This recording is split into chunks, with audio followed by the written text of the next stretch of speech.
Good afternoon, everybody. We have all commissioners on board. I only see five. Oh, six.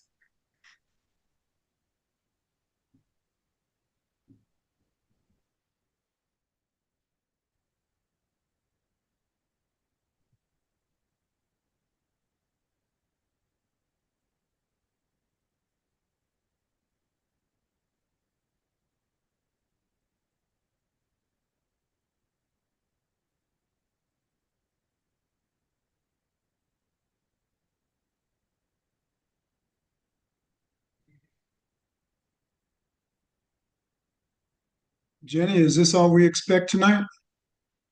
Jeremy? I believe we are still waiting on two more. Let me double check. We have 8 commissioners tonight.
How about if we just start and hope that Shelley can find her way home? Jenny, can you start the recording, please?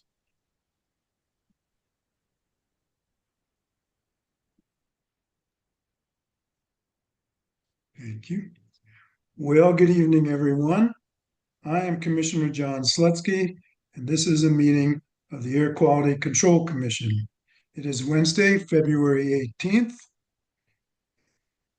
2026 at 4:33 p.m., and we are convening this meeting today online via Zoom. Please be advised that this meeting will be recorded and streamed live via YouTube. The recording will be also made available for public viewing after this event. Public comment will begin this evening at or around 5 p.m., and the commission will offer 2 minutes for each commenter and 3 minutes for elected officials.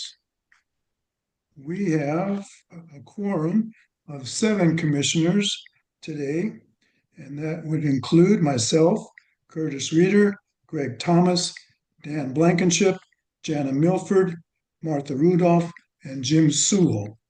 We are also supported today by commission staff, Jeremy Murray, our administrator, Robin Willie, and Corey Holler, our counsel, and Jenny Ray, our program coordinator.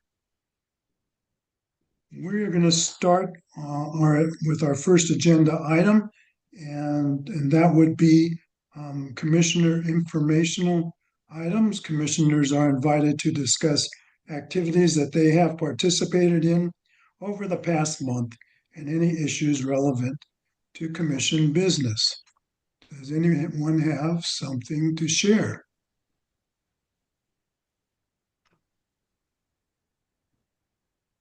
Looks like we had a very interesting month.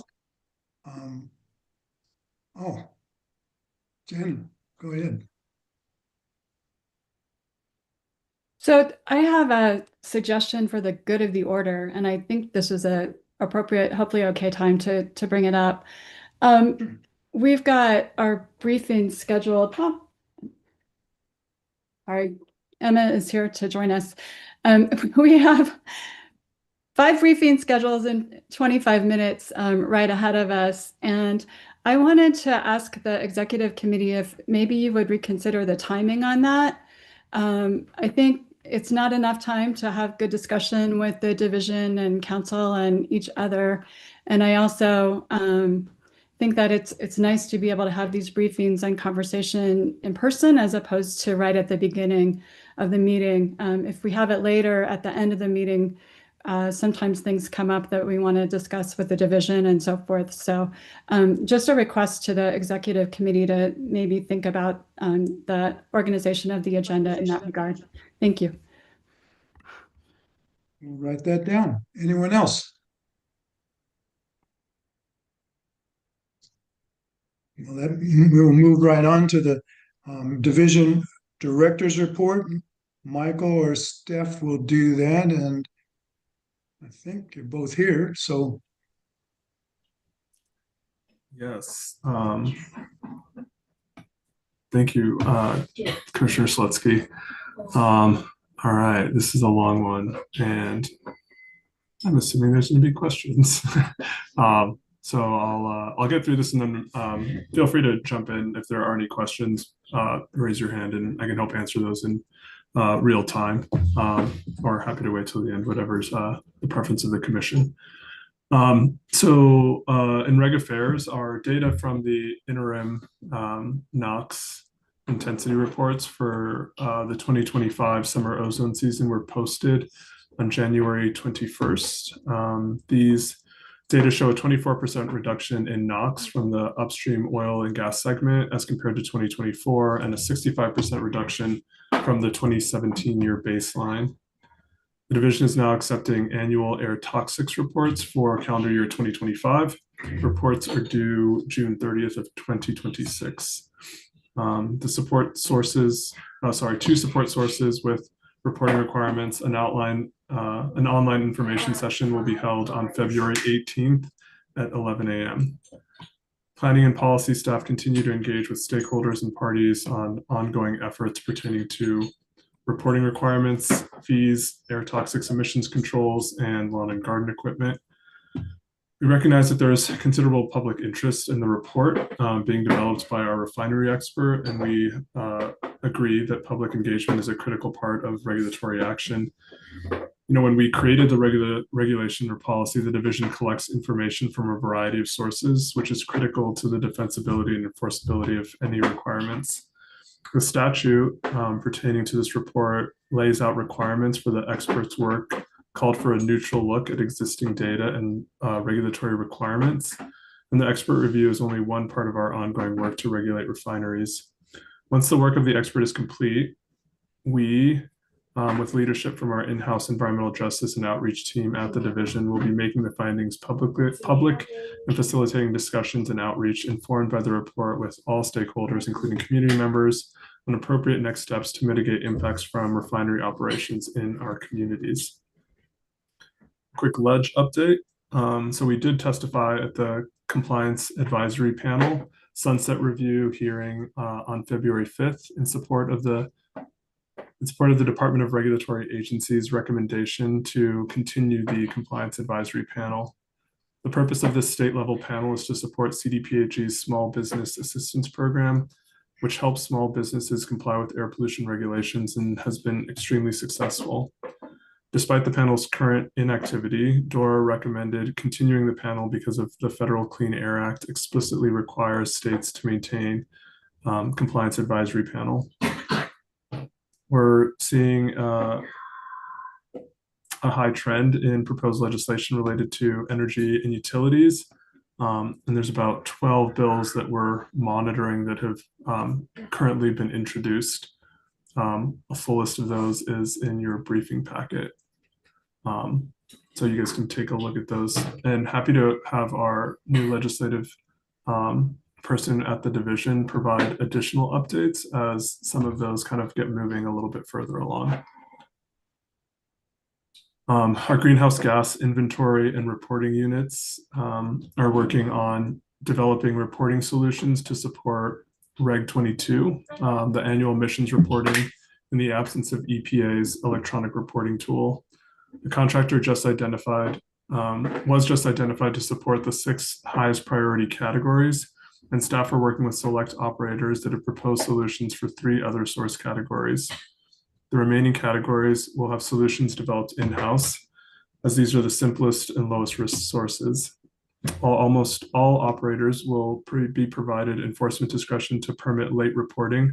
Only a handful of GEM 2 operators will still need to support reports on time to support credit generation in the credit trading market and to support auction trading. Staff are working closely with these operators to guarantee complete, accurate, and timely reporting that ensures the integrity of the market. The 2025 GHG reduction progress report to the legislature was published in the last week of December. Importantly, this report assesses progress towards statutory GHG reduction targets, namely the statewide oil and gas sector and industrial and manufacturing sector targets. The 2025 statewide GHG inventory executive summary and complete data set were published in on February 2nd, and the team is working to develop the full inventory report, which discusses in depth the inventory's breadth of data sources, methodology, revisions, planned improvements, and additional items. Chapters will be released for public comment in March with an intended complete publication of all chapters in spring. The PUC finalized a rulemaking which established a 2035 greenhouse gas reduction target of 41% for regulated gas utilities, while simultaneously recognizing a 2050 net zero target and removing any caps on the use of recovered methane as means for compliance. This is the first GHG target for any specific sector or source category in the state, and staff developed the 41% target and assisted the Colorado Energy Office through that rulemaking process. Our emissions credit trading unit staff are currently reviewing a recovered methane credit application for a domestic wastewater treatment project, and staff expects that project to be approved in February. This will be the second domestic wastewater treatment project and recovered methane project to earn credits in the recovered methane credit trading market. The program is continuing Reg 27 update development and stakeholder engagement for this AQCC February's meeting request for rulemaking. The request clarifies existing requirements and compliance pathways and improves the functionality of the program and increases transparency of the rule. It does not address fundamental changes to how the programs operate, including emissions reduction requirements or the GHG credit trading system. The Strategy Development Unit have begun implementation efforts for the Reg 31, which is the landfill methane rule, specifically for alternative methane monitoring technologies and methods and remote sensing monitoring provisions, and the development of the biofilter guidance document. You guys may have seen some news articles, and we released 2 press releases about a potential methane leak at it was like an exposed pipe in Weld County. So our mobile monitoring unit identified these emissions near Fort Lupton. They were suspected from this exposed pipeline. We did have emergency services respond to the situation in late January. ECMC led that on-site investigation and determined the exposed pipe to be the source of the emissions detected by the mobile monitoring unit. On January 26th, CDPHE contacted the school district to suggest temporarily moving a school bus stop that was located very close to that exposed pipe in an abundance of caution until the issue was resolved. The school district did move the bus stop the next day, and CDPHE is continuing to share regular updates with the school district so that they can decide when to resume the normal bus stop location. The owner of the pipeline has depressurized the gas gathering system and confirmed that the pipe was in fact the source of the emissions. APC has deployed monitoring assets to the location. Initial readings show elevated pollutants. Sorry, we had deployed monitoring assets to the location. An initial readings show that elevated pollutants, including benzene, that were above the health guideline value. Once depressurized, all pollutants have now dropped below the health guideline values, and will continue to conduct air monitoring at the location until all the repairs to the pipeline are completed. That was the last that was shared with you all in the division director's update. But I know that there's you all, as well as us, have received significant public comments on the PRPA rawhide permit. So just wanted to share that that permit was put out for public comment from November 10th to December 10th, and that we're currently reviewing the 40 comments we received, one of which was 1,400 plus pages long. And based on our review and what we've heard in public comment, we are continuing to evaluate if any changes are needed to that permit. And it was sent to public comments as a minor source construction permit, which typically doesn't call for public hearings, but we are continuing to evaluate based on those public comments if it should be treated as a major source or a minor source, and we'll make updates to that permit accordingly. That was a mouthful. It's been a busy month. I have a question, John. We have a chance. I can't raise my hand on the phone, or I can't figure out how to do it. Well, I see him. Go ahead, Curtis. So I wanted to ask Michael, you had a sentence about the PUC clean heat plan with the 41% that said this is the first GHG target for any sector or source category. I guess I disagree with that. I'm not sure what all our oil and gas rules and electric sector and everything else. Now, maybe it's the first one to establish a 2035 target. Is that what that meant? But it's not what the report said. I don't know if I have maybe Steph or others from the division who could help respond to that. If not, we could certainly respond in writing. Okay, that's fine. So you can follow up later. Thanks. That's all I had. Commissioner Milford.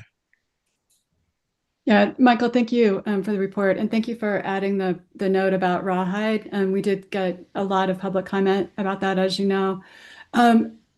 I wondered if the commission is able to request or at least encourage a public hearing on this matter, kind of regardless of how you come out on the minor versus major question. I think there's just a lot of interest and maybe some dispute about some of the aspects of the analysis that was done. And however it comes out, it might be helpful to clarify that for the public. So I don't know if I'm allowed to make this request, but I will make it. I think a public hearing could be in order.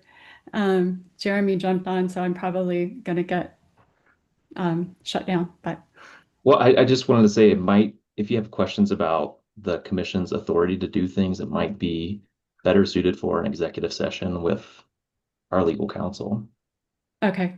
Well, let me just say, if we don't have authority, then it's a suggestion, not a request. But anyway, so I'll leave that one there. And then, Michael, I wanted to ask about the refinery report. Could you say just a little bit more about the status of that? It sounds like it's in progress. The contractor's been selected and moving on it. Is that correct?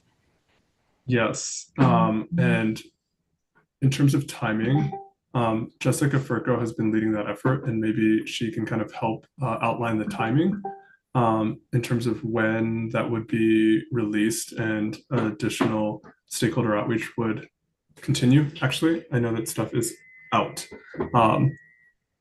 Sorry, not Steph. Jessica's out.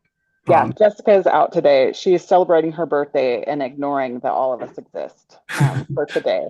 But just a quick kind of timeline. We are working with the vendor or the contractor who did this review right now to get the final report from them and anticipate this being made public in May. It's their report, so we're not. It will just come out as a final because that is their analysis. And from then, we are already in the process of working with our comm staff about setting some outreach meetings and getting all of that set up for that May and June timeframe to have those external discussions and talk about next steps. Okay, thank you for that. I'll just make a comment that I feel like on this topic in particular, where it's of such great community interest, maybe some community involvement in scoping at the beginning of this process would have been helpful. Obviously, it's too late for that now. So there was community involvement in scoping. So when this was initially came out of the legislature, we reached out to community groups, in particular Renee Chacon and Ian Tafoya, and worked with them on initially the scope of work as well as the selection of the contractor. And then once that contract was put into place, we haven't really done any further work or outreach to anyone, as we've just been waiting for this final report. So there was initially work that was done to get some understanding of the scope, understanding that, you know, the point of this particular exercise was to gather the technical analysis that's needed to support a rule, and wanting to make sure that was a very clear kind of guiding light for this contractor. Okay, thanks for that clarification, Stephanie. That's helpful. Thanks. Commissioner Rudolph. Thank you. Going back to the rawhide issue and the number of public comments that we got, following up on Jana's suggestion, I mean, initially, I don't really think the commission has the authority to conduct a hearing on minor source permits. I mean, I don't think we've ever done that. I don't know that we have that authority. But given what you were saying, Michael, that the division is still processing the information and determining whether, what I heard you say, and correct me if I'm wrong, whether or not this is an actual minor source, or if it really is a major source, or if it to be a minor source, there need to be some enforceable controls put in place, whatever the division's evaluation is. Ultimately, when the division decides what the answer is, at that point, will the division be reaching out to the community to explain its decision and enable? Because I from reading all the comments, it does appear to be a disagreement on whether this is a minor source or not. And so having the division make the decision, and then whatever the decision is, sharing it in some fashion with the community, I think might be appropriate here. Yeah, so we are, well, I'll start with, we take all comments seriously. It's something that, you know, it's part of what we do. You know, we are reviewing to make sure that there are enforceable limits. And, you know, it is something, well, yes, we can have a meeting in the future to share that information and kind of what that determination is with the public. And we would also, you know, potentially respond to the comments such that those comments would be made public, and, you know, our rationale for making that decision would also be public. So those are, the second part is something we regularly do in terms of responding. And certainly if it's something that would change, you know, the outcome of the permit, we'd certainly respond and make that information public. Great, thank you. Commissioner Thomas. Michael, regarding the methane pipeline leak, is that a subsurface pipeline, I assume? Yes. Yes. So it's a pipe that like came up above ground, and as we were doing some of our mobile monitoring, it was like an open pipe, maybe about 4 feet above the ground, and we captured it as we were doing some of our routine mobile monitoring in the area. So it was only captured by mobile monitoring and not through notification from the facility. Correct. Okay, thank you. Yep. And Commissioner, Anyone else? I do have an answer to Commissioner's reader that yes, it was the first for the 2035 target.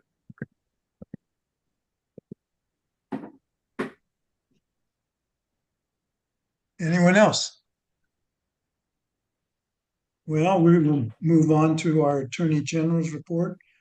Robin or Corey? I think you're both It's here. me today. I'm not a big Taylor Swift listener, but every time I say that, I think it's me. I'm the problem. It's me. I don't know if you know that. John, I'm gathering that you don't know that song. I will I send it don't, to I'm you. more a Grateful Dead kind of guy. Okay, hi commissioners. It's nice to see you. So I don't have too much for you today. A couple things. So assuming you all have the news, and so you saw that EPA finalized the repeal of the endangerment finding last week. So tough week for many, and the state is evaluating what, if anything, it can do about that. EPA also recently published the disapproval of Colorado's regional haze SIP revisions. I believe the pre-publication was early January, so I may have flagged this for you at the January meeting, but it's now published.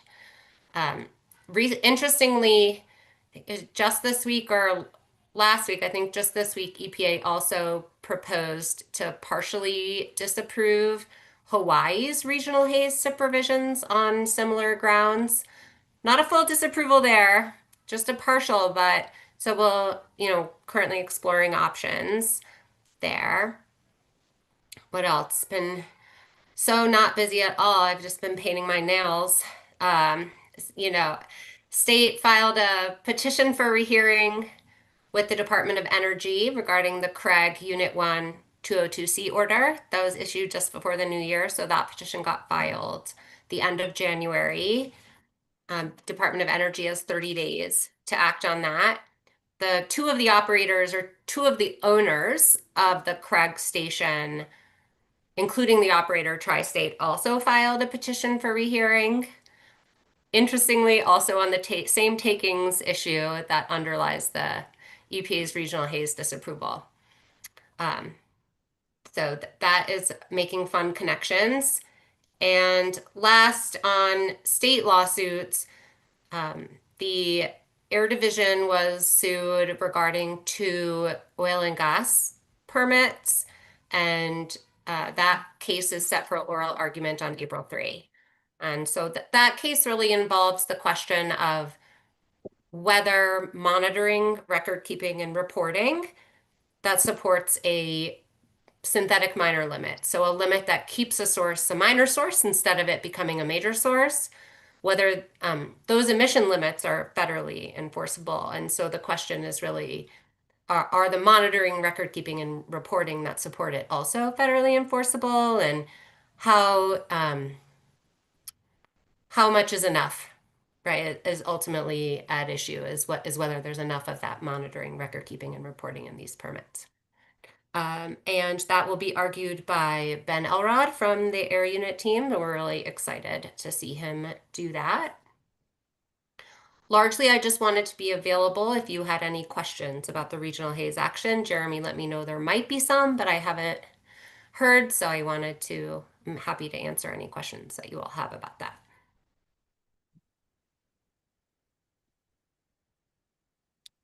Do I get to call on people, John, or are you going to do it? Okay, I'll do it. Greg, then Commissioner Milford.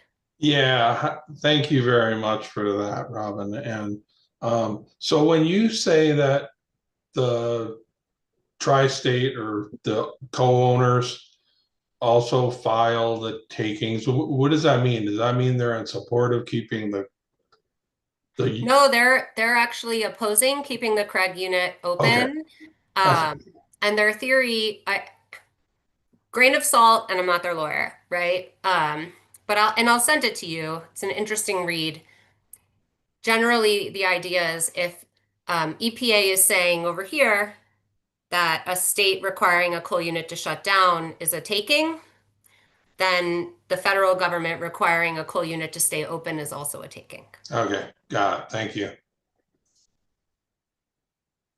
Commissioner Milford? Robin, I just wondered if you could sort of tell us what happens next. What's the procedure from here on both the Craig issue and the regional haze? Sure. So procedurally on the Craig 202C order, the Department of Energy has 30 days to act on the petitions for rehearing. And if they deny them or if they don't act, which is sort of a de facto denial, we'll have 30 days, or any of the petitioning parties will have 30 days to go to court. There are a number of petitioning parties. There's an environmental coalition, there's the co-owners themselves, and there's Colorado. There may be others. I haven't done a full review of the docket. On regional haze, the deadline to file a petition for review is, I believe, the end of March. And so by then you will see whoever is going to challenge that rule, the disapproval, file their petition for review in the 10th Circuit at that time. That's not, if you recall, that's not like a comprehensive brief. That's, a 1 to 2 pager of, we would like review of this. Please schedule briefings. So that's how that process goes. And I'll definitely keep you all in the loop as to what happens.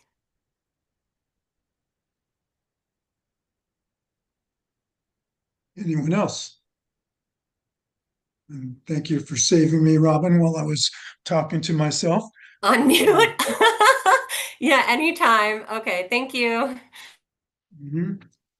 And just to mention, we now have Commissioner Shelley Miller with us, so we have all commissioners on board.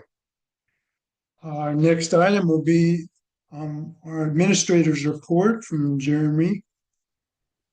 Mr. Murray, are you there? Yes, sir. There you go. Good evening, commissioners. I will be really quick so we can get on to our quarterly RAQ report. 2 items. One is our June retreat is in planning right now. We've got a hotel identified and a potential spot to hold a public comment session down in Pueblo. And so more to come on that soon, hopefully. And then the next item is we are not meeting next month, but I'll quickly recap what we plan on doing in April. We're going to do our Wednesday evening public comment session, just like this one. And then Thursday and Friday, we have a air toxics rulemaking that has 25 parties. So we expect that to go most likely both days. And then Commissioner Milford will be happy to hear we have moved the briefings, discussions, and reports to the end of that meeting on Friday. So I've gotten feedback from a few different commissioners that these reports maybe are better suited for the end of the meeting, and I happen to agree. So we'll do that where we can going forward. Any questions? All right, thank you, commissioners. Thank you. And now we have our last item is a RAQ report with Mr. Mike Silverstein. Mike? Yes, hello, Good commissioners. to see you. Can you hear me okay? Yes. Okay, thank you, and good evening. It's a pleasure to be with you all here in February to provide an update on our control strategy blueprint from the Regional Air Quality Council. And I know that Jenny, I think, is going to advance slides for me, so thank you very much. I didn't want to get into the share screen mode and mess it up. So I appreciate that, Jenny. So my next slide is just a little bit of an overview quickly. We are the lead air quality planning agency at the RAQ for more than 35 years now.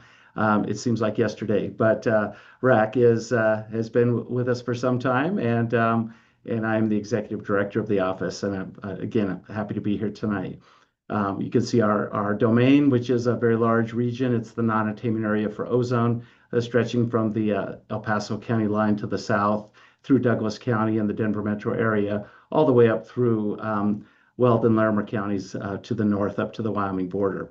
And so our primary focus is developing the region's air quality plans and recommending emission reduction approaches that directly reduce pollution. So we are an advisory body that's made up of 30 members on my board, which the governor appoints and provides us direction via executive order. And so each governor has reauthorized the RAC over this time period. And as we discussed at the AQCC meeting back in November, we've developed a strategic approach. So the next slide, please.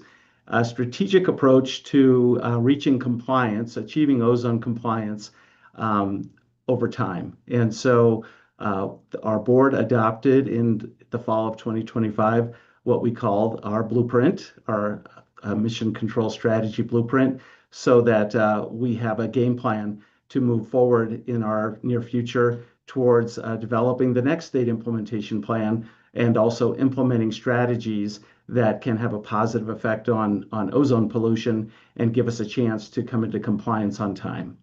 And we briefed this commission back in November after board approval. And then this commission, thankfully was interested in our work and invited us back on a regular basis to discuss progress. So our next slide talks a little bit about the goals of our endorsement from the board. And this is just their resolution that they adopted. I don't need to read it, but it's essentially an endorsement by the board to continue developing our blueprint. It's not done. It's not a regulation. It's not a full-blown plan. It's a process for developing approaches, whether they're technical analyses or emission control strategy approaches towards this goal of reaching compliance with the ozone standards in the early 2030s, and then moving forward, starting now in 2026 to further refine that plan and bring it back to the board for their consideration. And so the next slide talks a little bit about, in a graphic sense, what this blueprint is all about. So we have our blueprint here in the center. We have, just constant engagement with our stakeholders and all of our communities about what kind of work we should be doing at RAC to develop and then implement a blueprint approach to get to this ultimate goal.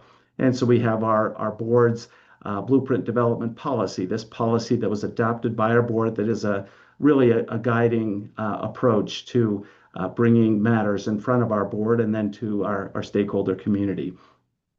And so we look at the impacts of the strategies on ozone through modeling and other technical analysis, look at the development of strategies through a very rigorous stakeholder process, and also bringing in, for us for the first time, the health burdens and the costs of current ozone impacts. So what is the costs and burdens of kind of business as usual of our status quo, and we want to bring that forward, and I'll talk a little bit more about that process going forward. So the next slide talks about our approach now to developing policy, and again, it's to achieve the 70 parts per billion ambient air quality standard in the 2030 through 2032 period, which will be the next compliance period from the EPA, according to the Clean Air Act. And so we want to get to good air quality, regardless of EPA or federal requirements. We want to get to good, safe, healthy air quality, in 5 years' time. And it's a big task, and that's our mission to recommend strategies and going through a blueprint process and board consideration, and then to decision makers looking at, what is the all the factors that go into either regulation or policy or voluntary approaches or pest management practices, all these recommendations to bring them forward, looking at feasibility, reasonable cost, acknowledging the benefits of reducing ozone precursors and thus ozone concentration, and doing that technical work to estimate those impacts. And then looking at how the board will address these control strategy approaches later, throughout this year and in our final blueprint consideration later this fall at the RAC, and then amendments to our blueprint going forward, because we know we don't have all the answers, and we won't have all the answers in just 8 more months. So we'll just constantly have a blueprint conversation at the RAC to make the appropriate revisions, and then making those recommendations to decision makers, whether it's legislative bodies or regulatory agencies or to sources themselves to gain implementation of the strategies that are adopted by the board. And the next slide quickly is to talk about how we'll do some of the technical work. We've undertaken a new initiative to do some really exciting modeling and analysis to look at the ozone impacts of strategies based on a different approach, not the traditional photochemical modeling that would accompany a state implementation plan, but a more refined approach to determining what emission reductions would have on ozone, either nearby that strategy, if it's a local strategy, or regionally across the area. And so we're going to be developing, we're in the middle of developing the approaches and ready to launch the modeling work, which we hope to be able to complete in just a few months. So by mid-2026, working with the division, working with our contractor, and getting the work done and announcing those results by mid-year. So that's really an exciting approach, as we always need to understand the benefits of our approaches from an air quality perspective. And then the next slide talks about the health effects research that we call the health burdens and costs of current ozone and its impact. So what is it? It's a white paper approach to addressing the impacts of recently measured ozone levels across our non-attainment area. So if we have not ozone levels that hover around 80 parts per billion for a fourth maximum at our worst monitoring sites, sometimes the values are higher, sometimes they're lower, but looking at what's the real health impact and those burdens of having elevated ozone across our region. So we are employing, well, they're volunteering, thankfully, experts from the University of Colorado and Colorado State University's schools of public health to not do new original research, but to report out on the state of the knowledge in this area. And so we are basically turning it over to these organizations and 3 primary researchers that have agreed to collaborate and then work together and through us to bring forward their information. And we hope to again have this work product in a very short time, within 6 months, by the middle of 2026. And then we can utilize this report as the foundation of why additional reductions in emissions are important in reaching compliance with the ozone standards over time. And so we'll be looking again at the primary topics would be public health impact assessments and the avoided healthcare costs. Those are 2 key factors that were identified in scoping out this report with our expert panel. And so finally, the last slide here just talks about our timeline this year. So we have, thankfully, the Air Quality Control Commission right here on the bottom of our chart, briefing you all on a regular basis, quarterly, if the schedule holds up, to begin to keep you informed as to how we're doing along the way and to get your feedback as well.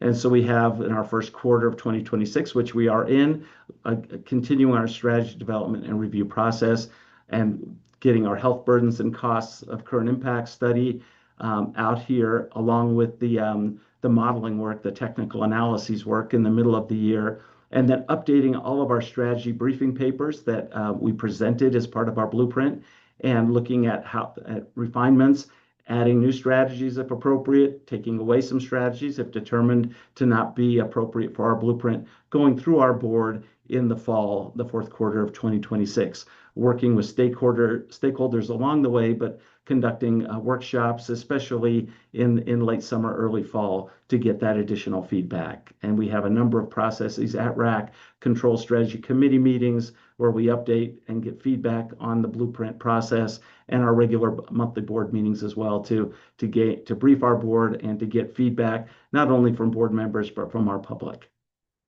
So that is a lot of information quickly, and the final slide is simply a question slide. If you may have them today, my contact information if you want to send me a request for more information or detail, but I'm happy to entertain any comments or questions you all may have.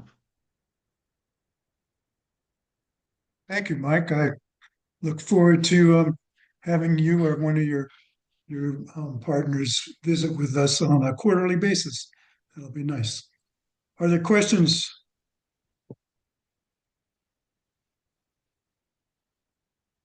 Commissioner Milford. I have a couple. Mike, thank you for the presentation.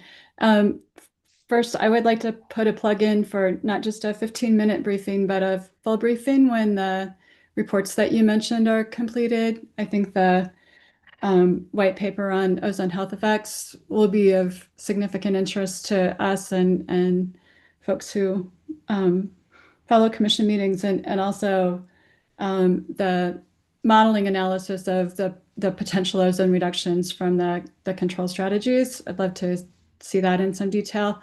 I just wanted to ask about control strategy work groups that are operating right now. I know previously, I think lawn and garden and indirect sources, and there were several others. Could you just fill us in on where that's at right now?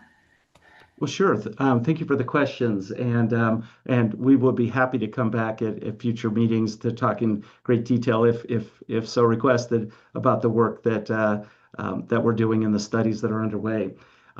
Right now, at this time, and this morning was our kind of kickoff again of the 2026 Control Strategy Committee conversation, and those are monthly meetings. So that's really our guiding control strategy development process that work groups and other meetings will fall from. So at this point, our indirect sources work group kind of on hiatus right now. We took a break, but we intend to bring the indirect sources work group back, later in this spring. And we know that there is a lawn and garden proposal in front of the commission, and so we will. At RAQ, we'll wait to see how that process plays out. I know we'll be participating in the commission hearing process and working with the division to better understand the proposed rule and the information that's being relied upon for the regulation proposal, and trying to then account for the impacts, the emission reduction impacts that might give. So really, right now, it's just the Control Strategy Committee that's underway, and other work groups will follow as we need to really refine things or move into more detailed discussions. Commissioner Sewell. Yeah, I had a similar question as Gina did, but what I think it'd be important to hear about what strategies are coming down the pike to us, or where are we getting close on strategies, getting those finalized to bring to us, the near term, midterm, long term, whatever. I think you had categories like that, but I think that would be probably better served, at least my opinion, in future updates. Where are you seeing good progress toward meeting the ozone attainment standard? But Yes, happy to do that. I know if we are invited back on the schedule we've talked about quarterly, I think our next briefing could give you the latest information on control strategy development and a preview of timing of when things would work through the RAQ board, which is our first process, and then any recommendations to the commission following. So happy to report out next time. Any other questions? Well, again, thank you, Mike, and we will see you soon. And I failed to say thank you very much for the opportunity. One totally off topic note, congratulations to the state, to our public, and to this commission for an agenda item that's coming up on the PM10 SIP redesignations to attainment.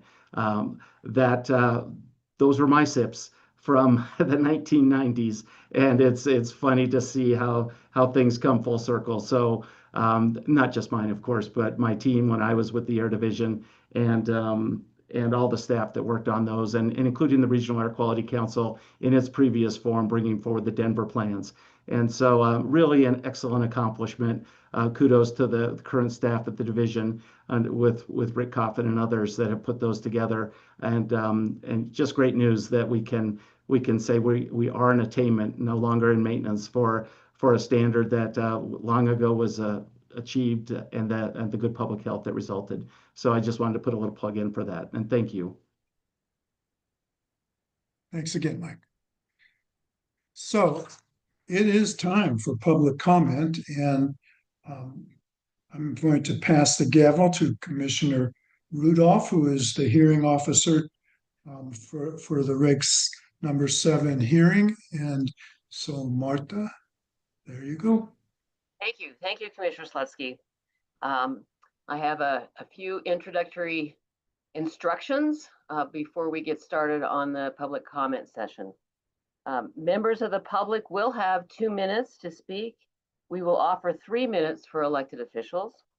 The public is invited to provide oral public comment on the public hearing regulation number 9, which is Boulder County Parks and Open Space, request for rulemaking on particulate matter PM10 maintenance plan revisions, request for rulemaking regulation number 27, manufacturing sector greenhouse gas emission standards, rulemaking hearing regulation number 7, oil and gas operations, and on any other air pollution issue of their choosing, whether it is on the agenda or not.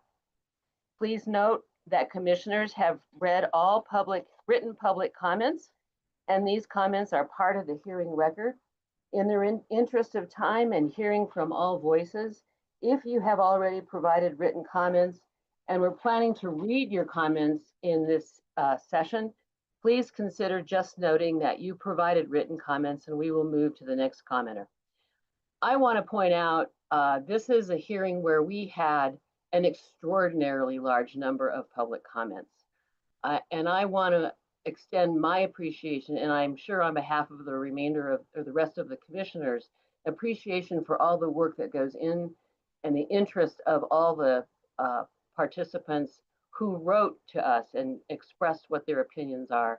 I think it's very remarkable, and I for one very much appreciate reading the comments and hearing your concerns and your interest in the work that we do. So, and I think I probably speak for all the commissioners, so thank you. The commission may not take action on issues discussed during this general public comment period. Such matters may be scheduled for further discussion or action at a later date. Spoken comments provided during this time and written comments submitted in advance will be incorporated into the rulemaking record and may be referenced during those meetings. The session may end early if all commenters that are registered and in attendance have had an opportunity to speak. I will call on names in the order shown on the screen. You may then unmute to speak or press *6 if you are on the phone. If you have any technical difficulties, please send a chat to Jenny or raise your hand by using the raise hand function, or by pushing *9 if you're on the phone. I ask that everyone please stay on time. Each person again will receive 2 minutes. Public officials will receive 3 to speak in order to accommodate everyone who signed up to speak. We will start now once we get the screen going here to show you how much time you have. Here we go. This is the list. First up are the public officials. Lori Anderson. Thank you. Good evening, commissioners. My name is Lori Anderson, and I'm a council member for the city and county of Broomfield. I'm speaking tonight on behalf of my constituents, many of whom live in close proximity to large-scale oil and gas development and who have experienced the negative impacts firsthand. Over the past year, I've often emphasized how critical this commission's role is in addressing climate pollution, particularly for the communities I represent, as federal actions have increasingly moved toward weakening climate protections. That importance has only grown. Last week's decision at the federal level to overturn the endangerment finding, relying on claims that conflict with the established scientific record, has created deep uncertainty around the foundation of federal climate protections. Colorado's leadership is now more essential than ever for protecting the health and safety of our communities. With the federal government stepping back from its responsibility to protect people from the climate crisis, our state must stay the course if we are to meet our greenhouse gas reduction goals. Methane is driving fast-paced warming, trapping up to 120 times more heat than carbon dioxide in the short term. Pollution from the fracking boom of the past 2 decades has contributed to a rapid increase in climate warming, and methane from human activities continues to increase worldwide. In Broomfield, we've seen the consequences of living on the front lines, from nausea, nosebleeds, and asthma to worsening air quality, heat, drought, and flooding. With weakened federal protections, Colorado must act decisively on methane and ensure the oil and gas sector meets its mandate to reduce greenhouse gases 60% by 2030. The decisions before this commission will directly shape the safety and well-being of the communities I represent, especially those living closest to oil and gas development. Cutting methane now will make Coloradans healthier in the years ahead. I urge you to adopt the Reg 7 rule as proposed by the division without delay, ensuring regular inspections at production facilities and at well sites regardless of production level, along with the proposed equipment upgrades, and then move forward this fall as planned with the remaining methane provisions to bring Colorado into alignment with the 2024 EPA methane rule. Thank you for your leadership and for your continued work to safeguard the communities we represent. Thank you. Next is Susan Noble. Thank you. Good evening, Commissioners. I'm Susan Noble, Mayor Pro Tem of Commerce City. I'm here on behalf of my constituents to provide an honest assessment of the GEM 2 rules' effects on Commerce City. The Environmental Justice Act led to regulations for industrial facilities, including the Suncor refinery in Commerce City. In 2023, during the first GEM 2 rulemaking, Commerce City was among those who advocated for stronger protections for disproportionately impacted communities. We warned this commission the rule would create a pollution hotspot around the Suncor oil refinery. Well, 2 years later, Suncor's own greenhouse gas emissions report suggests our warning was spot on. From Suncor's draft plan, it appears that 75% of their emissions targets will be met through trading. Most of the possible co-pollutant reductions, which this rule should have ensured, which our community desperately needs, will not happen. As a result, Commerce City, which encompasses the most polluted census blocks in the state of Colorado, will miss out on tens of thousands of tons of co-pollutant reductions. According to Suncor's plans, these co-pollutant reductions are technically feasible, but the GEM 2 rule inexplicably prioritizes Suncor's profits over the health of the people of Commerce City. You can understand my frustration to see blatant environmental injustice being caused by a rule authorized by the Environmental Justice Act. Environmental injustice sacrifices one community's health, that is, for the benefit of other groups, including large communities like Suncor. Environmental injustice happens not only when environmental burdens are distributed inequitably, but also when some communities receive more environmental benefits than others. Commerce City, which most needs relief from air pollution of any place in the state, will actually see the fewest relative benefits of any community protected under the GEM 2 rule. This commission should know that however good the GEM 2 rule looks in terms of greenhouse gas emissions reductions, it is failing some of Colorado's most vulnerable people. In November and December, Suncor had 20 exceedances of its air pollution permits over a 2-week period. Notifications of these events have all but ceased. I need to ask, why is Cencora allowed to exceed pollution limits without consequences or notices to residents? Why doesn't the GEM 2 rule or the air toxic rule effectively take these violations into account? Commissioners, respectfully, we need stronger rules and enforcement action to protect our community members, and we need them as soon as possible. Thank you so much for your service. Thank you. Next is Lanny Rush.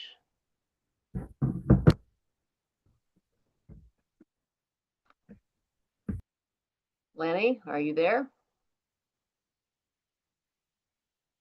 We will circle back at the end of all the comments that we received for those who did not get a chance to comment, who may join us later.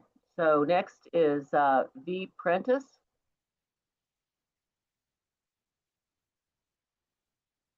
Not seeing V. Prentice. Tom Moore.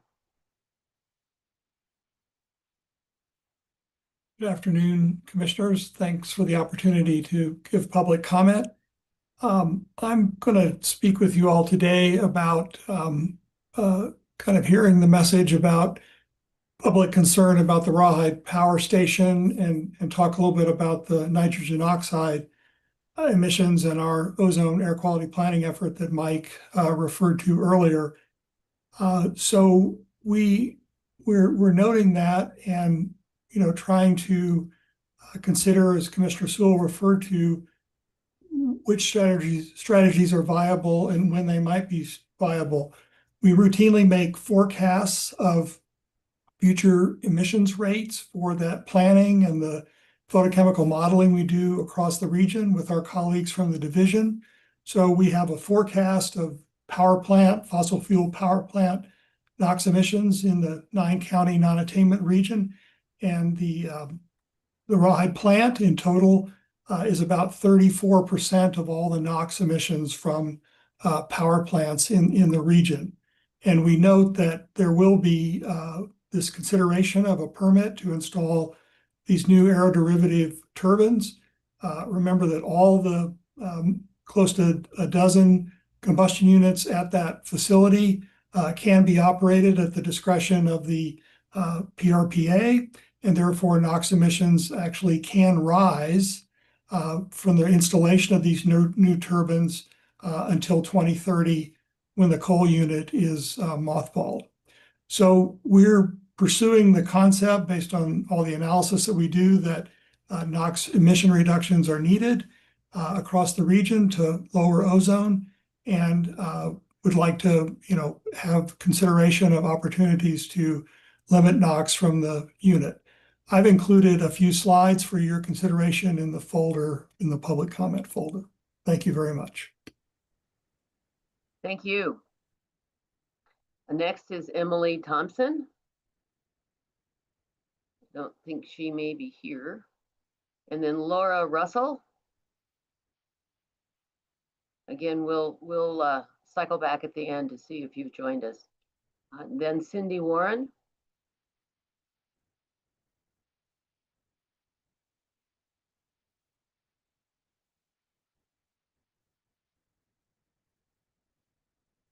Cindy Warren. Kathleen Flynn.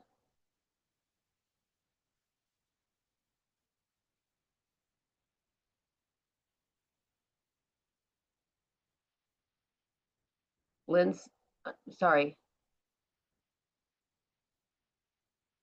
Sullivan.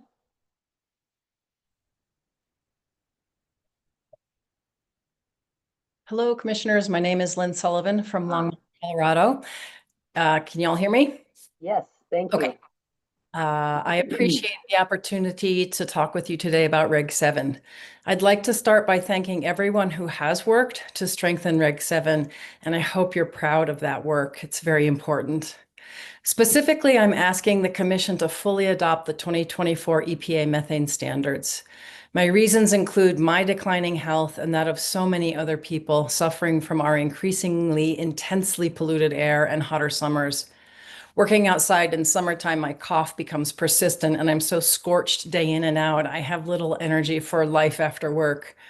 We can blame this in large part on methane, as we now know it has an outsized warming impact as a greenhouse gas, being 80 times more potent than carbon dioxide when first emitted into the atmosphere.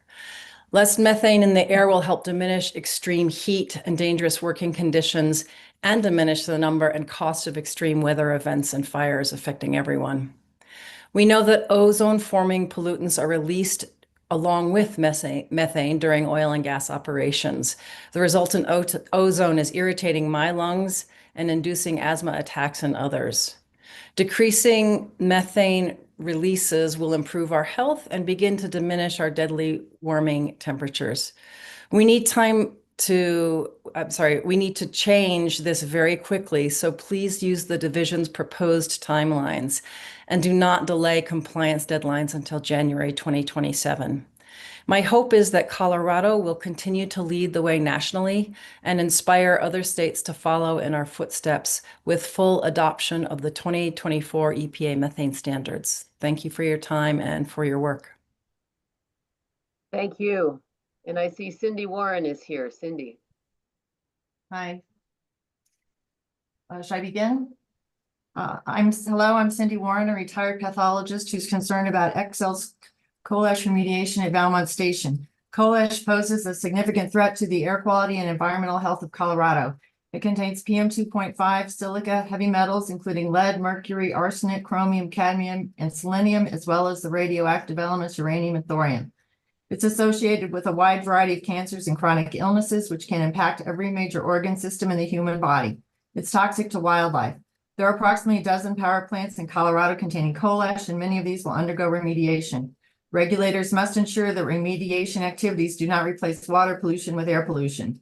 When coal ash landfills are excavated, there's an immediate air quality risk, the spread of toxic dust. Strict dust control measures must be in place to prevent coal ash from becoming airborne and respirable. Key coal ash toxins, PM 2.5, silica, the heavy metals previously mentioned, and radioactive elements such as radium-226 should be monitored. Regulatory requirements must prioritize the health of the community over all else. In July, CDPHE denied Excel's EDOP. The agency cited critical deficiencies, including failure to meet minimum requirements for solid waste regulations, a lack of operational procedures for the excavation, handling, and disposal of ash, and a failure to address community concerns regarding air quality and dust control. The submission of an EDOP with these significant omissions is troubling. Air quality concerns related to the cleanup are not limited to citizens.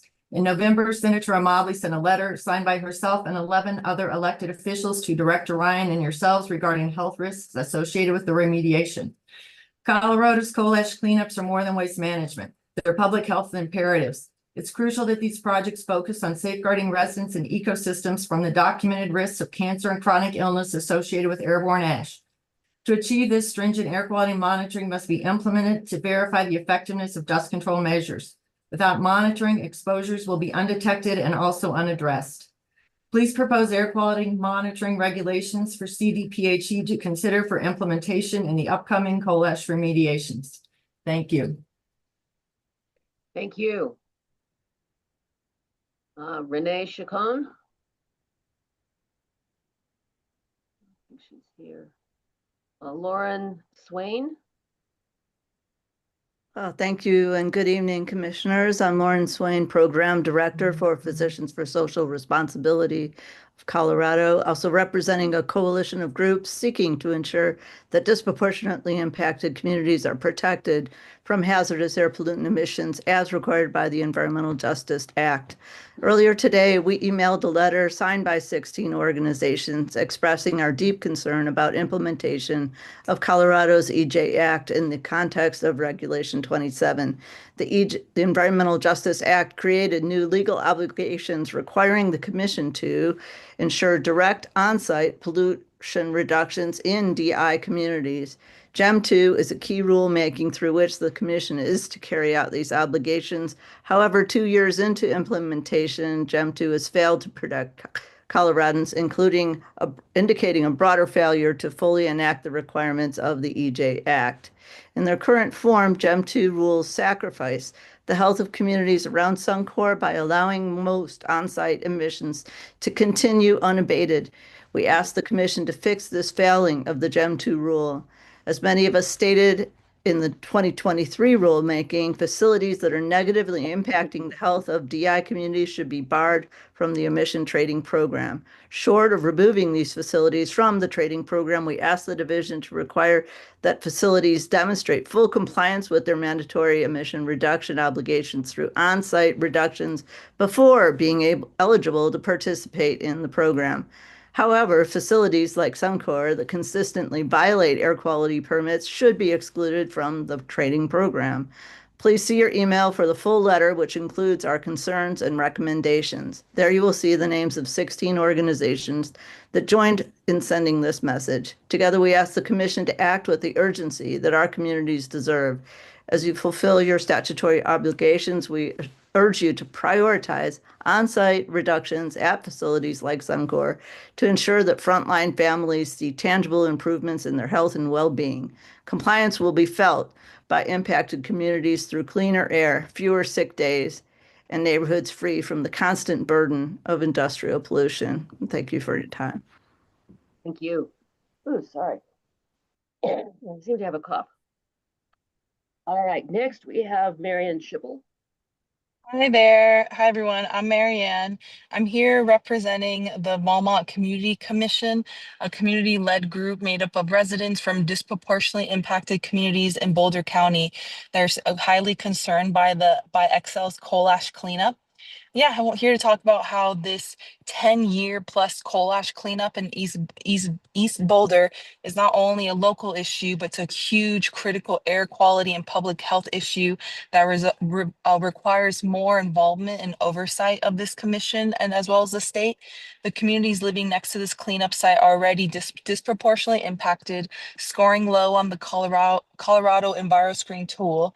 There are recreational areas where youth play, businesses, schools, sensitive marshlands, and farms right within a 2-mile radius where this, again, 10+ year coal ash cleanup will be taking place. Many of the people who either live there, study, work, or play in this area include children, pregnant people, elders, and people with existing health conditions. Communities that have not caused this contamination, yet they're being asked to live with the risks every day. At present, there's no independent, transparent, community accessible air quality monitoring system in place that allows residents to understand what they're being exposed to during this cleanup in real time. Without y'all's engagement, this coal ash cleanup risks proceeding under regulatory gaps where dust impacts are underestimated, under monitored, or addressed only after harm has occurred. So we as this commission are urging y'all's commission to require robust dust control and real-time particulate monitoring during this cleanup, ensure that air quality protections reflect the lived realities of the nearby community members, and coordinate with CDPHE to close regulatory gaps that leave communities unprotected. The Walmart communities are asking for basic protections, transparency, and accountability. Thank you so much for your time and your commitment to protecting our air quality. Thank you. Next is Isaac Brown.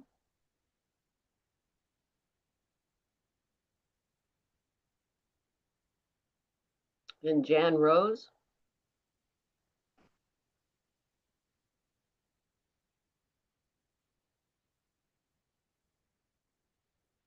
Jan Rose.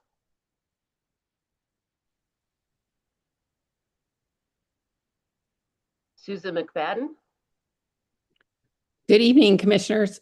I'm Susan McFadden from Fort Collins. I'm a chemical engineer and a PhD economist. I'm a Colorado Governor's Fellow and NREL Energy Exec, and I've served on the Fort Collins Energy Board. I'm here to ask you to not accept the rawhide permit as a minor source. The permit is for 200 megawatts of natural gas turbines on top of the 333 megawatts of CTs we already have. Our winter load is only 450 megawatts. This is definitely a major source. I'm super disappointed of the oversight of rawhide by the AQCC. The fact that the state's SIP map cuts right around rawhide and the #1 point source emitter in northern Colorado is not included in the SIP is a big point of concern for Northern Colorado. Our Fort Collins monitor is always in the top 4 worst monitors in the state. The RAQ modeling shows that rawhide produces 34% of all the NOx for all the utilities in the 9-county region. And it's like rawhide doesn't even hit the radar screen for AQCC. We don't know why they're being allowed to be this rogue utility. We can't breathe up here and we need some help. The new turbines will only add to the poor air quality. I just wish we had better oversight of rawhide by the AQCC and stop rubber stamping everything that comes out of there. Maybe the Attorney General's office needs to look into this further. Thank you for allowing us to have public comment and for your service on this important commission. Thank you. Next, Patricia Garcia Nelson.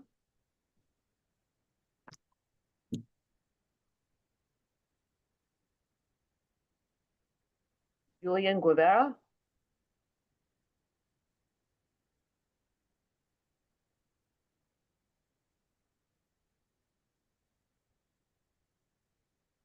Dazzle Gardia.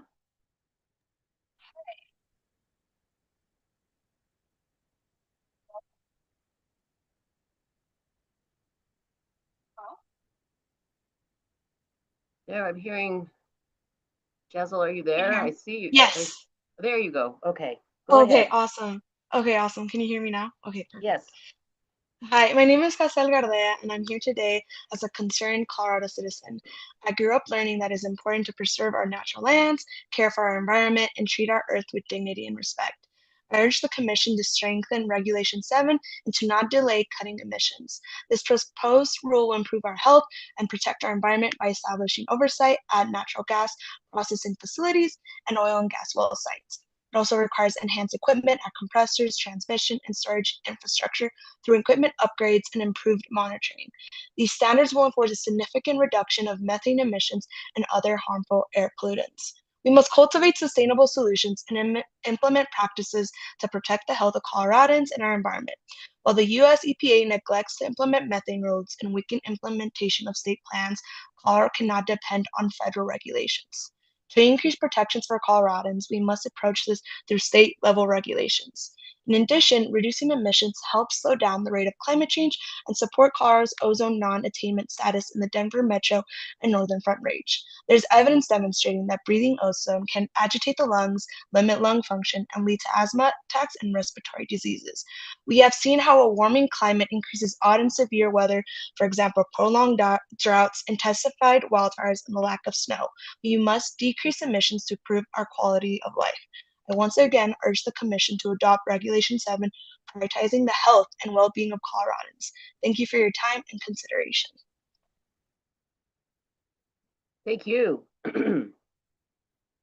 Next is Barbara Krupnick Goldman. Yes, hello. Hello, commissioners. Thanks for this opportunity to speak. I'm Barb Krupnick Goldman. I live in Fort Collins, and I'm addressing the air permit application for the Rawhide Power Station, PRPA. But since you have already spoken about this issue, I'll just say thank you for reconsidering the classification of this project to be sure that the proper protective processes are applied. Given the severe ozone pollution in Fort Collins and along the Front Range and the scope of this project, it needs to have a higher level of scrutiny in considering the permit. I am wondering about the specific process for notifying the public and those who have commented on the decision of major versus minor construction permit, and also notification for if and when a hearing will be granted. So that's all I've got to say. Thank you. Thank you.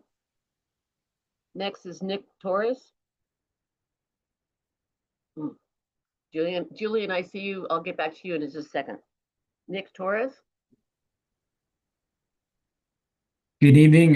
My name is Nick Torres with the American Lung Association here in Colorado. I appreciate the Commission's leadership in considering updates to Regulation number 7 to address oil and gas operations impacted by EPA's emission guidelines. Methane reductions are necessary to achieve reductions in impacts of climate change, but also to achieve reductions in air pollution, making this a public health priority. Methane itself is a powerful climate pollutant, but is also released alongside other harmful air pollutants, including volatile organic compounds such as benzene and formaldehyde, as well as nitrogen oxides that contribute to ground level ozone. These pollutants are directly linked to asthma attacks, reduced lung function, heart disease, adverse birth outcomes, and an increased risk of cancer. For children, older adults, outdoor workers, people with existing lung disease, exposure can be especially dangerous. Colorado communities know these impacts well. Many people live, work, and attend school near oil and gas operations, particularly here along the Front Range. Elevated ozone levels already place millions of Coloradans at risk for unhealthy air days, and oil and gas emissions remain a significant contributor. In the American Lung Association's 2025 State of the Air report, many Colorado counties received failing grades for ozone pollution. Importantly, methane reductions provide near-term climate benefits that also protect health. And by slowing warming in the short term, we can reduce the frequency and severity of extreme heat events and wildfires, both of which worsen respiratory and cardiovascular disease and disproportionately harm vulnerable populations. The division's proposed methane rule will help protect our health and safeguard our climate by ensuring regular inspections at natural gas processing facilities and oil and gas well sites, regardless of production level, as well as equipment upgrades at compressors and transmission storage infrastructure. Timely implementation of these standards will ensure meaningful reductions of methane and air pollution, meaning cleaner air, healthier communities, and a safer future for families across the state. So thank you for your time and leadership addressing protecting the health of Coloradans. Thank you. I'm going to circle back to Julian Guevara. Yes, thank you so much. And good evening, commissioners. My name is Julian Guevara, and I live and work in Lakewood, Colorado. I'm here as a young Latino community member and organizer, urging you to fully adopt and swiftly implement the division's proposed updates to Regulation 7. Right now, with federal methane protections being rolled back, Colorado cannot afford to wait. The AQCC has both the responsibility and the authority to protect our health and environment at the state level. By adopting the 2024 EPA methane standards into state rules without delay, you are defending Colorado's right to lead in setting a precedent for other states to follow. Our communities, especially working class Latino and immigrant and communities of color, families and youth, should not be left vulnerable because of federal inaction. Methane is more than just a climate issue, it's a public health issue. It's over 80 times more powerful than carbon dioxide in the short term, accelerating the droughts and wildfires that already harm our state. And methane pollution comes alongside ozone-forming pollutants. In the Denver Metro and Northern Front Range, where we are already in ozone non-attainment, this directly affects the air we breathe. As a young person working with Latino youth, I see how many of us grow up with asthma and other respiratory challenges. Reducing methane emissions will also reduce ozone pollution, protecting our lungs and our futures. Again, I urge you to adopt and implement the division's proposal without delay. Thank you for your time. Thank you. Next is Randall Willard.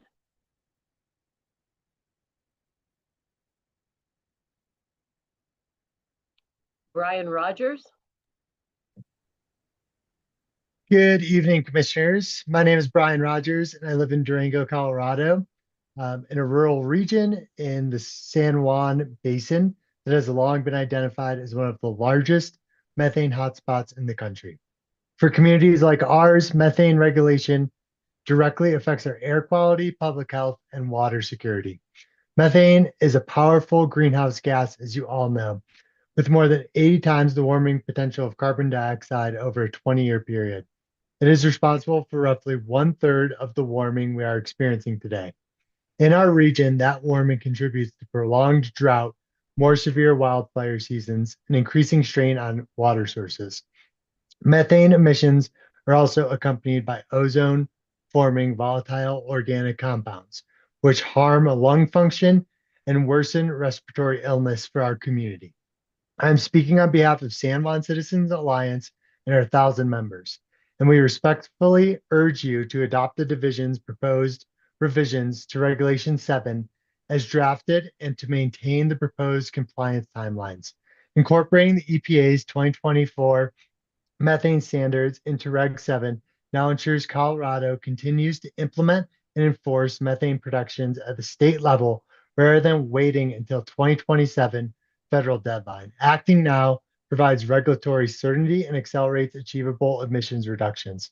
The division's proposal appropriately integrates these requirements into Colorado's existing regulatory framework rather than creating a separate system. We strongly support requiring instrument-based leak detection at wellhead-only sites and clarifying that those sites are treated as well production facilities under Reg 7. Wellheads are documented source of emissions, and consistent inspection requirements strengthen accountability. For these reasons, we respectfully urge you to adopt the division's proposal in full and maintain the proposed timelines. Thank you for your leadership. Thank you. Next is Edward Behan. Good evening, Commissioners. My name is Ed Behan, and I'm a resident of Fort Collins. I'm speaking to you on behalf of the Larimer Alliance for Health, Safety, and the Environment in support of the proposed revisions to Regulation 7 prepared for you by the Air Pollution Control Division of the CDPHE. 2 to 3 minutes is hardly enough time to address all the issues relevant here, but I know APCD staff will have briefed you in detail. Others here will speak more eloquently to some of the technical arcana. Suffice to say, these revisions are in the spirit of improved oversight of the oil and gas industry that has been working through the system since 2019. Admittedly, from the perspective of environmental advocacy, the process has often seemed frustratingly slow. Perhaps that changes today. The proposed revisions are an excellent step forward, particularly in trying to control emissions of methane, a highly potent greenhouse gas, which is a byproduct of even the most carefully operated oil and gas facility. At a time when the current federal administration is doing everything they can to roll back long-standing environmental protections, it is all the more critical that Colorado step up to the plate and hold the line. Please accept and enact the revisions being discussed with you today. And, as well, the Larimer Alliance supports the call from the Northern Colorado Alliance for a Livable Future for a public hearing on the Platte River Power Authority's proposal for gas-fired turbines at their Rawhide plant. They will speak in more detail than me, but we back them on this issue. Thank you again for your time and your service. Good evening. Thank you. Next is Alyssa Harding.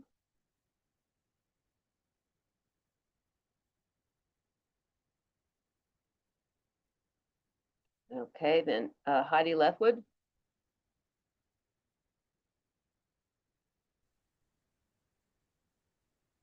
Hello, Commissioners, and thank you. I'm Heidi Leithwood, Climate Policy Analyst for 350 Colorado. I'm here to urge you on behalf of our 20,000 members to adopt Regulation 7, the rule as proposed by the division. Methane emissions are a major focus of our organization. Because it degrades more quickly in the atmosphere, immediate and substantial methane reductions impact global temperature rise much more quickly and have the capability of keeping temperature rise 0.5 degrees Celsius lower than without strong methane reductions. This could be enough to prevent the catastrophic tipping points we're approaching much more quickly than scientists had predicted. And we must do our part here in Colorado. Beyond tipping points, there will be a cascading, accelerating effect of warming and impacts. Adopting this rule in full now is a real opportunity to achieve important reductions in Colorado's methane pollution, and it's a natural next step to your decision last year to phase out gas-driven pneumatic controllers. What we do here is really important. We, along with other states, can demonstrate the feasibility of this rule and fend off the federal attempt to loosen regulations to protect our climate. The timelines proposed by the division are important to maximize protections, and adopting the instrument-based leak detection and repair at wellhead-only well sites aligns with already existing state standards and would protect disproportionately impacted communities by including wellhead-only sites in existing 1,000-foot radius protections of more robust leak detection and repair. With federal regulations loosening, now is the time to hold the line on protections for the climate and from pollution that our state is committed to and Coloradans overwhelmingly want. We thank the division for this rule proposal, and we urge the commission to adopt the rule as proposed. And thank you very much for your work for our state and our air quality. Appreciate you. Thank you. Thank you. Next is Sarah Carpenter. Yes, thank you very much. My name is Sarah Carpenter, and I represent Healthy Air and Water Colorado, a nonprofit that mobilizes health professionals to advocate for policies that protect public health, particularly in the realm of climate change. We did submit a letter, so I will keep my comments brief and refer you to that letter. In addition, I am speaking today in support of Regulation 7. We focus on the health of Coloradans in the work that we do. Reducing methane is critical both for slowing climate change and also for improving health right now. Methane directly contributes to our ground level ozone, and the impacts of that are seen by my physician colleagues in ERs and clinics around the state in exacerbations of asthma and chronic lung disease. This is especially bad in children, the elderly, and other vulnerable populations, and controlling methane will have direct benefits to health and will also help prevent the release of other toxic and carcinogenic chemicals such as VOCs. We at Healthy Air and Water Colorado urge you to fully adopt and implement the proposed updates to Regulation 7 without delay to reduce methane pollution from oil and gas operations. We also would really like to thank the chair and the commissioners for all of the work that you're doing to protect Colorado. We're very grateful for it. Thank you very much for your time. Thank you. Next is Tyke James.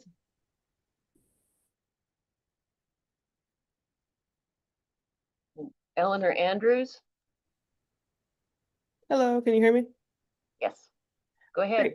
Thank you. My name is Dr. Eleanor Andrews, and I live in Greeley with my 2 toddlers. I'm grateful for my husband for taking over tonight. It can be hard to fit in public comment for those of us who are perhaps the most affected.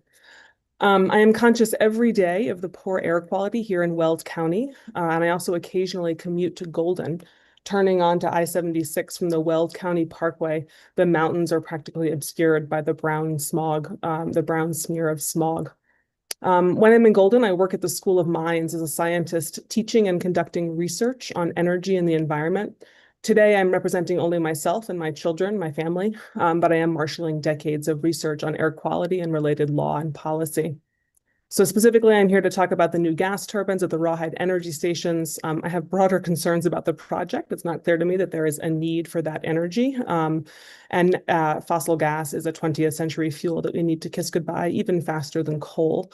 But more specifically, like so many other commentators today, I'm urging you to treat it as a major source of air pollution and not a minor one, with all of the legally required steps in the process that mandates. So more review, more public testimony, higher standards, and so forth. As again, other commentators have said, in this moment, Colorado needs to be a model. What we do here and what the commission does matters a great deal. Thank you very much. Thank you. Ethan Augreen. Good evening. I live in Longmont. When a permit is misclassified, the Clean Air Act safeguards are bypassed, and this commission plays a critical oversight role in preventing that. I'm here regarding draft permit 24LR0705 for the 5 new gas turbines at Rawhide Energy Station in Larimer County. This case raises a troubling question.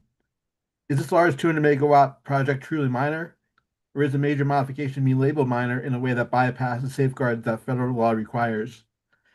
That major and minor classification determines whether the project must undergo more rigorous review for prevention of significant deterioration, whether the best available control technology is applied, and whether the public is entitled to a duly requested hearing.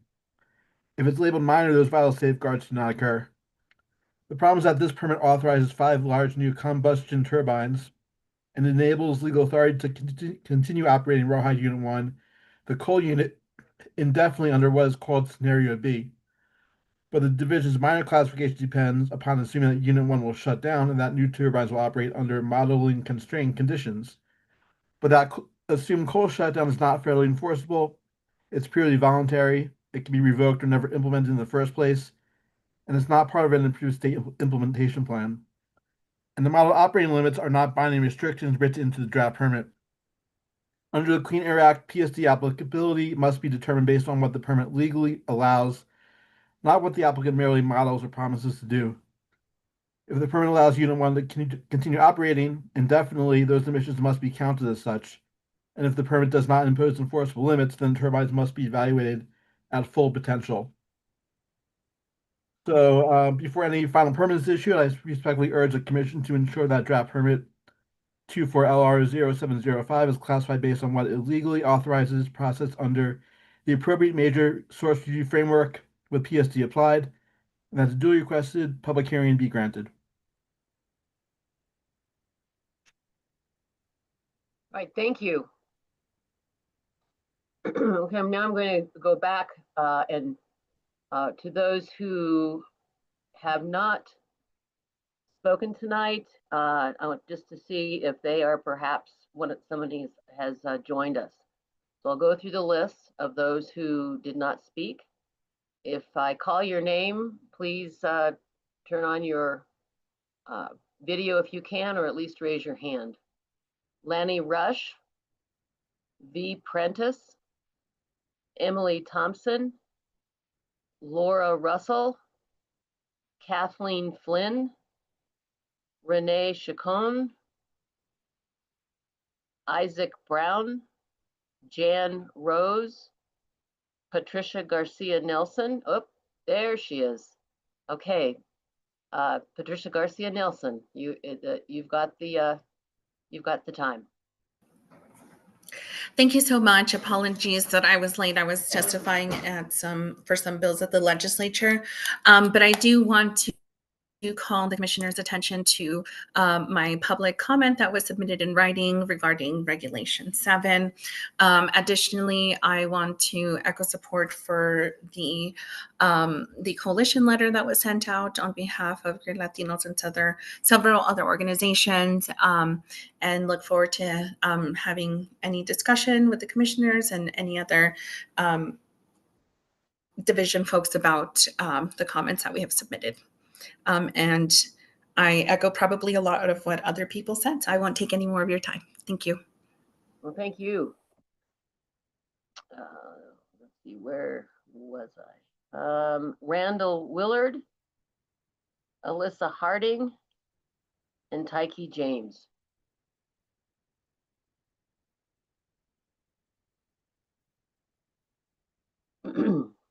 We've got a little bit additional time that we could spend if there are others on the Zoom call that would like to speak who have not signed up.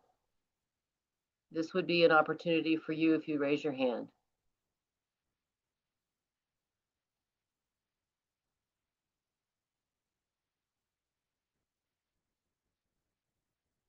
I'm not seeing anybody. Jeremy, do you see anybody? I do not see anyone on my end. All right. So this will conclude our public comment session for February 2026. I want to extend again my thanks to everyone who spent their evening with us, letting us know what their thoughts are, what their positions are, sharing their concerns with us. We do take these concerns into consideration. We try very hard to recognize what your concerns are and really take them into consideration when we make our decisions. And we appreciate the time that you've spent, as I said before, in joining us tonight and sharing your thoughts with us. It's very important to us to hear them, and we do appreciate them. So any other commissioners, do you have any comments or thoughts that you want to share?